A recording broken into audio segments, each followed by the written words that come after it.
the pain like.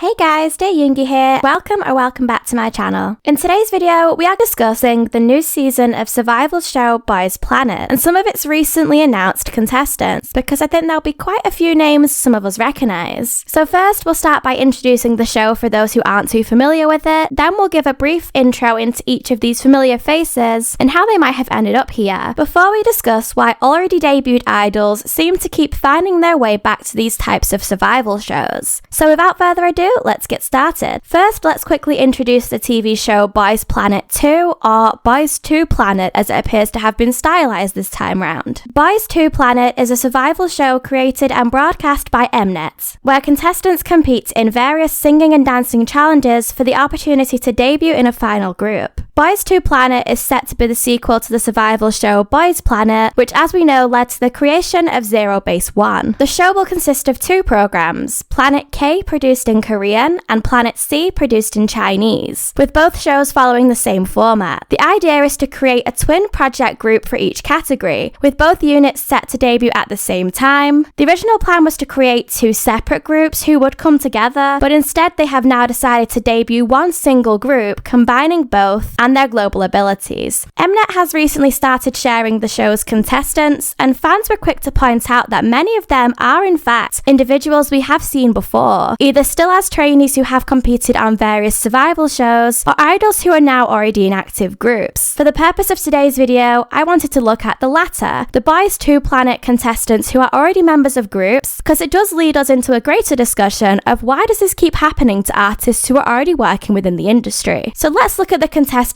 you may recognise from their roles in groups elsewhere. I will try to give a quick-ish profile for each of their existing groups, but there is quite a few. First up, Blitzers member Chris has been revealed as a Boys 2 Planet contestant. Blitzers are currently a 6-member boy group under Wonjun Entertainment. They did originally debut as a 7 back in 2021, but in 2024, the label revealed that one of the group's members, Gyehyeon, had to depart from the group due to health reasons. In May 2024, the group became the first K-pop group to appear on the British TV show Britain's Got Talent, which I guess you could argue is another competition-style show. They made it to the semi-finals, but unfortunately did not reach the finals. Interestingly, just last month, in May 2025, Wonjun Entertainment announced that Chris would be going on temporary hiatus due to personal reasons, and the next thing we see of him is the announcement of his participation on this show. Next up, 3 members of Boys Story will be joining Boys 2 Planet, Xinlong, Zihao, and Hanyu. Oh, by the way, I'm going to be saying a lot of names in this video, many I haven't heard said out loud before, so I'm really sorry if I get any of them wrong. Boys Story is a 6-member Chinese boy group formed as a collaboration between NCC Entertainment and none other than JYP Entertainment. And I'm sure I'm not the only one who is surprised to see a JYP boy group here. They debuted back in September 2018. They first launched as a product of JYP Entertainment's vision called K-pop 3.0, as part of the label's plans to produce localized acts aiming at both the Chinese and Japanese markets in early 2018. When you look at the group's sales numbers and chart positions, they appear to be in a much more successful position in their earlier years as a group. But unfortunately, the hype for them has died down a lot as years have gone on, despite them still being quite active, which will probably explain their appearance on Boys 2 Planet. Speaking of appearing on Boys 2 Planet, 2 members of DKB will also be competing on the show, Hwijoon and HeeChan. DKB is currently an 8-member group under Brave Entertainment, who debuted in February 2020. They did originally have a 9th member, but he departed from the group after a drink driving incident in 2023. Similarly to the story of Blitzer's Chris, in May 2025, it was announced that HeeChan and Hwijoon would be going on temporary hiatus for personal reasons. That is pretty much the code for they'll be competing on a survival show nowadays in K-pop, especially when all these hiatus announcements come within days of each other. And sure enough, it was recently revealed that these 2 members are now going to be on Boys 2 Planet. In 2024, the group actually competed on a Japanese survival show named Reborn with many other boy groups. The prize for winning on this show was the opportunity to re-debut in Japan, and DKB actually won the whole show. However, the label announced in May of this year that due to a mutual decision between the Reborn producers and Brave Entertainment, DKB's Japanese debut would now be cancelled due to unavoidable circumstances. AKA, it sounds like they got a better offer from another survival show to now try and attempt to get some of its members into the next Zerobaseone, or whatever they're going to call it now. Another group sending 2 of its members onto Boys 2 Planet is DRIPPIN. Their members Dongyun and Hyeop will be competing. DRIPPIN is currently a 6-member boy group under WHIB Entertainment. They debuted back in 2020 and again were another group who had an additional member and debuted as a 7, but unfortunately member Alex had to depart from the group in 2023 due to health reasons. 5 of the members of DRIPPIN have survival show experiences and were former produced X101 contestants. Dongyun and Hyeop were both included in that list, so this is not their first experience with survival shows, with both members finishing in 23rd and 24th place respectively on produced X101. In March 2025, WHIB Entertainment announced that it was time for one of the group's members, Junseo, to begin his mandatory military service. And in May, you guessed it, came the announcement that 2 of the group's other members would be going on temporary hiatus due to personal schedules. Now here they are as Boys 2 Planet contestants. Next contestant for us to discuss is EASTSHINE member Phoenix. EASTSHINE went through a few open member lineup changes pre-debut, but is currently a 5-member boy group under TM Entertainment. They originally debuted with 7 members back in 2023, but in May 2024, 2 members named Youngwang and Karis terminated their contracts with the label and subsequently left the group for personal reasons. I'm going to be really open here and say I do not know much about this group, and they have not produced a great deal of music thus far in the just few years since their debut. I guess you could still consider them rookies. A couple of their music videos do have 1 million views on YouTube, but aside from this, the regular or more recent behind the scenes content is more likely receiving a few hundred views. But as expected, in May this year, the label announced that Phoenix would be going on hiatus due to his individual schedules, which were later revealed to be his participation on Boys 2 Planet. A group who is sending over half of its members is MCND. Their members Win, Hwijoon, and Minjae will be joining Boys 2 Planet. MCND is a 5-member group who debuted under Top Media in 2020. I'll be honest and open here. Seeing their names included in the lineup for a survival show both really shocked me and really upset me, because they're extremely promising from their debut, and I thought their career would have been on a much more positive trajectory, not with them appearing on a survival show 5 years later. Up until 2024, their APs seemed to be peaking pretty well in the Korean charts, to be honest. Their singles, sure, not so much. K-pop fans may recognize MCND more as the group who literally invented the concept of fan calls during the pandemic when artists were unable to do physical fan signs. Alternatively, MCND may also be known as the group who are always touring. Don't get me started on this, I feel like they are always on tour. This may have perhaps been the reason why momentum has died down for them over the last couple years, and their video views have subsequently suffered and decreased. I don't know, we'll find out. Okay, next up, NINE.i member Seowon was revealed to be joining the Boys 2 Planet contestants. NINE.i is currently an 8-member boy group under First One Entertainment. They debuted back in 2022, originally with 10 members, but one member, Winnie, left the group in 2024 due to an ongoing shoulder injury he was suffering with, and another member, Leejeong, left the group in March 2025. Rewind a bit to March 2024, all of the group's members, except for one, were actually in a legal dispute with their label. The exact reason for the legal dispute wasn't really revealed, just a statement from the members reassuring fans that they would not be affecting any of their current scheduled activities at that time. Fans, however, did their research and determined the legal action was likely due to the poor conditions the group were subjected to, which led to injury-related hiatuses, as well as the group's non-stop activities in Japan, leading to a lack of Korean promotions. By June of last year, it was announced that the legal matters between the label and the members had been resolved, and all parties were discussing the direction of future activities. Due to this, the group went on hiatus in August following the completion of their Japanese tour. They returned a few months later in November for their official Japanese debut, and will apparently be releasing their next single in June of this year. This will be the group's first Korean release since they released a Christmas song back in 2023. Another group sending just one member to Boys 2 Planet is WHIB, who will be sending their member Junseo. WHIB is a 6-member boy group under WHIB Entertainment, who debuted in October 2020. WHIB's members have quite a lot of experience with survival shows. I'll try not to get these mixed up. 2 of the group's members members, Donghan and Daehyun, were contestants on Mnet's survival show Produce 101 Season 2, finishing in 29th place and 83rd place. After the show, Donghan debuted in JBJ and Daehyun debuted in Rainz, but both groups disbanded in 2018. Member Seokhwa was a YG Entertainment trainee who participated in YG's Treasure Box, but did not make it into the show's final debut lineup. He also appeared as a contestant in Produce X101 with future fellow WHIB member Johan, who was already a trainee at WE Entertainment and represented them on the show. But Seokhwa actually entered as an independent trainee, only later joining WE Entertainment as per Johan's recommendation. On this show, Seokhwa finished in 35th place, but Johan actually went on to win Produce X101 in first place, and subsequently became a member of X1. But yeah, we all know how that one ended. Youngha and Junseo were also contestants of a survival show named Under 19, and both became members of the winning group here, Won the Nine, finishing in 6th place and 9th place respectively. Won the Nine debuted in April 2019, but disbanded in August 2020. The next group that is sending 3 of its members to the show is WHIB, that's WHIB. I don't think they say it like that, I think it's WHIB, I hope I'm right. They'll be sending Leejeong, Jayder, and Wonjun to Boys Planet 2. If I'm saying this wrong, I'm gonna be so embarrassed. WHIB is another group who went through a few lineup changes prior to debut, but they are now currently an 8-member boy group under CJES Entertainment that debuted in November 2023. A few of the group's members also have experience on survival shows. Member Haesung is a former Stars Awakening contestant, which was another survival style show, but he was eliminated on the 9th episode. 2 of the group's members, In-hong and Jinbom, were also contestants on YG's Treasure Box, but they were eliminated on the 8th and 1st episode of the show respectively. The group most recently came back in April 2025, but at the end of the month it was announced that 3 of the group's members would be going on hiatus due to personal reasons. Of course, you guessed it, those personal reasons just so happened to be their appearance on Boys 2 Planet. We're nearly there. We have another group sending 3 members, and that is VERIVERY, with members Gyehyeon, Dongheon, and Kangmin set to compete in Boys 2 Planet. VERIVERY is a 7-member boy group under Jellyfish Entertainment, who debuted back in 2019. This group have been involved with Mnet even prior to their debut, as the group starred in a reality show named Now VERIVERY Real Road Movie. Then in 2020, VERIVERY joined Mnet's competition show Road to Kingdom, where groups compete for the chance to appear on the main Kingdom series, but they ultimately placed 5th and did not make it. They are another group whose EPs tend to rank well in the Korean charts, but comebacks have not been as frequent as fans would like in the past few years, and this could be for a multitude of reasons. Unfortunately, the members have faced various hiatuses due to health-related reasons. In August 2023, Dongheon enlisted for his mandatory military service and was discharged following his completion of this in February 2025. Yes, he is now one of the members who will be competing on Boys 2 Planet, along with group mates Gyehyeon and Kangmin. Similarly to many of the other contestants we have discussed, the label announced in May that they would be on a temporary hiatus due to undisclosed personal schedules. I love hearing the different ways companies decide to announce this, it's so fascinating, and always leads us back to the same place in the end. And last but not least, The Wind will be sending one of their members, Thanatorn, to complete on Boys 2 Planet. The Wind is a 6-member boy group under With Us Entertainment, who debuted back in May 2023. They originally debuted with 7 members, but member Jaewon left the group in December 2023 due to personal reasons. And another member, Chanwon, was unfortunately absent from their early 2024 comeback due to health issues. Interestingly, from my research, 2025 does appear to be their most successful year so far, in of course their only short time as a group. The Wind came back in March 2025 with one of their highest chart rankings and highest selling single albums so far. Their latest single they released as a follow-up in May did not do so well. Then around the same time in May, the label announced that member Thanatorn would be going on temporary hiatus due to personal reasons, only to later be revealed as a Boys 2 Planet contestant. Okay, so there you have it. We have been through the idols who are currently in active groups yet are now appearing in the latest season of Boys Planet. It really is quite a few, isn't it? And as I'm sure many of us know, this is not exactly the first time idols have been pulled from their groups to compete in a survival show, despite what this might do to the existing group. So let's look at the big question here. Why do labels keep doing this? It's understandable that trainees who have competed on survival shows before but did not quite make it into the final lineup may appear in survival shows multiple times before they finally finally have their lucky shot to debut. So I would completely understand why labels do that with trainees. However, sending members of your groups you have already spent time, money, and resources on for activities and promotions, even if sometimes there's a clear lacking in this area, has always divided K-pop fans' opinions. Unfortunately, when a label decides to send members of one of its already pre-existing groups to a survival show, this seems to ring alarm bells with fans. It's never a good thing. This is usually the sign of a label either giving up on said pre-existing group they are picking apart now, or that they are sort of treating this as a last chance saloon, where they're sending members of the group to a survival show to see how well they do, and see if this in turn somehow sends some momentum back to the group. I know you may be thinking, well, that's obviously just not going to work. And I would agree with that, maybe 8 or 9 times out of 10. Sending members of pre-existing groups tends not to have the desired effect labels want, and it just leaves an active group on hiatus waiting for its members to come back. In worse circumstances, sometimes these groups don't really do much ever again because the contestant members were not able to bring enough buzz back to the group. But there is that rare occasion where K-pop companies have sent members of an existing group to a survival show, and it has benefited their group quite significantly. The main example of this I'm sure we're all thinking of is with NINE.i.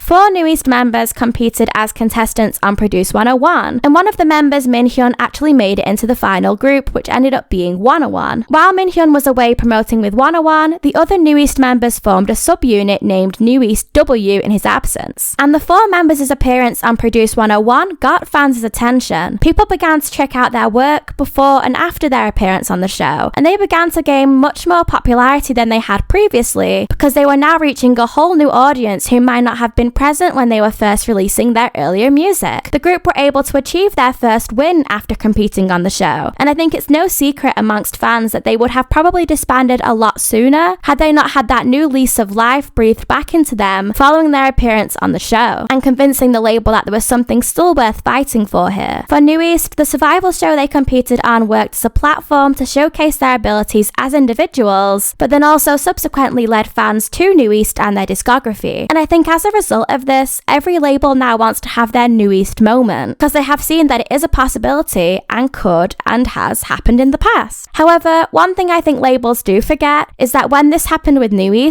these survival style TV shows were still quite a novelty to the industry, and were nowhere near as frequent as they are now. Therefore, because we were not getting a new survival show every other month at that time like we are now, fans were more likely to engage with the contestants and develop connections to them or want to see them as musicians in and out of the show. Survival shows now are 10 a penny for K-pop fans, and if fans don't immediately connect with somebody in this show, they're not going to spend time researching them. They'll simply just check out the next show because there'll be so many new contestants and content to consume. Fans might be less likely to follow the group's journeys after the show. It's not impossible, of course. Some fans might and still do support contestants who didn't make it after the show, but expecting a group to have the same success NINE.i found after their time on Produce 101 is honestly going to be much more difficult nowadays. I don't think we can necessarily blame labels for thinking that sending their artists to these survival shows is the best decision for them, or sometimes the only choice they have if they want to give the group any chance of being successful. But at the same time, if you look at almost every example we have discussed today, the group themselves haven't excelled or had the easiest journey thus far for reasons that are likely out of their control, and therefore this is now why they have found themselves in this situation, because of the label. Or for some of the other examples, these groups are so new or only a couple of years into their careers, so they haven't really had the opportunity to develop a successful career or an audience yet. Now taking members out of these groups to put on a survival show won't exactly help the group trying to progress and grow its discography. I think the main thing these labels are missing is that a survival show isn't going to solve all of your problems, whether your idols make it into the final lineup or not, and then at least gain some popularity from it. The main thing these groups need to be more successful is proper promotions, but these come at a very high cost, a cost that labels often aren't willing to or are unable to bear and put forward. Because of this, K-pop artists will keep finding themselves in this situation where they are under immense pressure to perform well in a survival show, not just for their own sake, but for the sake of their group's longevity, their group mates' future, and the label's bank accounts. And those are some high expectations to have placed upon you that I feel people don't often appreciate when they see, oh, so-and-so is the next one getting thrown on a survival show, guess that group is over. These contestants will know that the fate of their group could potentially lie in their hands. And that makes the high number of idols who are now appearing on shows like Boys Planet after already debuting something even more upsetting. Okay guys, and that was it for today's video. Thank you so much for watching if you got this far, and to the people who watch my long and shorter videos, I appreciate you so much. If you enjoyed this video and found it interesting, please give it a thumbs up, and I would love to hear your thoughts on this down in the comments. Do you agree with my conclusion as to why idols keep appearing on survival shows despite already having debuted? And are there any of the contestants for Boys 2 Planet you'll be rooting for? If you're new here, please hit that subscribe button and turn on the notification bell to hear whenever I upload, and I will see you next time. Bye guys!